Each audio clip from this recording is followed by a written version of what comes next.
முன்னாள் பிரதமர் மன்மோகன் சிங் மறைவையொட்டி தமிழ்நாட்டில் 7 நாட்கள் துக்கம் அனுசரிக்கப்படுவதாக அறிவிப்பு வெளியாகியுள்ளது. அதனை அண்மை செய்தியாக பார்த்துக் கொண்டு வருகிறோம். முன்னாள் பிரதமர் மன்மோகன் சிங் மறைவையடுத்து 7 நாட்கள் துக்கம் அனுசரிக்கப்படுவதாக அறிவிப்பு வெளியாகியுள்ளது.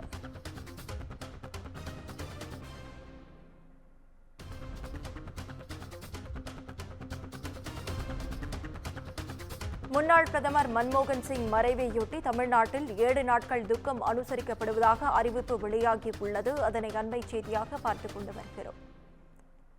முன்னாள் பிரதமர் மன்மோகன் சிங் மறைவையொட்டி தமிழ்நாட்டில் 7 நாட்கள் துக்கம் அனுசரிக்கப்படுவதாக அறிவிப்பானது வெளியாகியுள்ளது.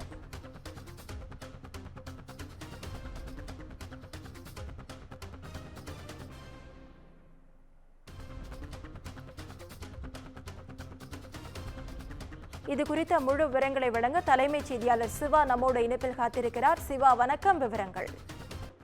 முன்னாள் பிரதமர் மன்மோகன் சிங் மறைவை ஒட்டி தமிழகத்தில் 7 நாள் துக்கம் அனுசரிக்கப்படும் என்று தமிழக அரசு தற்போது தெரிவித்திருக்கிறது.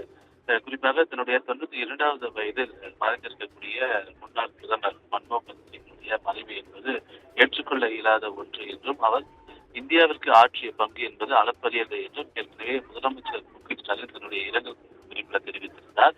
இந்த நிலையில அவருடைய மறைவை ஒட்டி 26 முதல் 1/1/2025 வரை 7 நாட்கள் துக்கம் அனுசரிக்கப்படும் என்றும், அன்றைய நாளில் தேசிய கொடியை அரைக்கம்பத்தில் பறக்க விடப்பட வேண்டும் என்றும், அரசு சார்ந்த நிகழ்ச்சிகள் எதுவும் நடத்தப்பட வேண்டாம் என்றும் மத்திய அரசு கேட்டுக்கொண்டதற்கு இணங்க தமிழகத்தில் மன்மோகன் சிங் அவருடைய மறைவை ஒட்டி துக்கம் அனுசரிப்பதற்காக 7 நாட்கள் துக்கம் அனுசரிக்கப்படும் என்று தமிழக அரசு தற்போது அதிகாரப்பூர்வமாக தெரிவித்திருக்கிறது. இதற்கான கடிதத்தை தலைமைச் செயலாளர் அனைத்து மாவட்டங்களிலும் இருக்கக்கூடிய ஆட்சியர்கள், மாநகராட்சியில் இருக்கக்கூடிய ஆணையர்கள், அதே போன்று உயர்நீதிமன்றம், மதுரை உயர்நீதிமன்ற அமர்வு, ஆளுநர் உள்ளிட்ட பலருக்கும் இதற்கான கடிதத்தை வழங்கியிருக்கிறது. எனவே இந்த நாளில் தேசிய கொடியை அரைக்கம்பத்தில் பறக்க விடுவது, அரசு நிகழ்ச்சிகள் எதுவும் நடத்தாமல் இருப்பது போன்ற அறிவுரைகள் எல்லாம் வழங்கப்பட்டிருக்கிறது. எனவே அவர் ஆற்றிய பங்கினை நினைவு கூறக்கூடிய வகையில் இந்த 7 நாள் துக்கம் அனுசரிக்கப்படும் என்ற ஒரு அறிவிப்பையும் தமிழ்நாடு அரசு தற்போது அறிவித்திருக்கின்றது.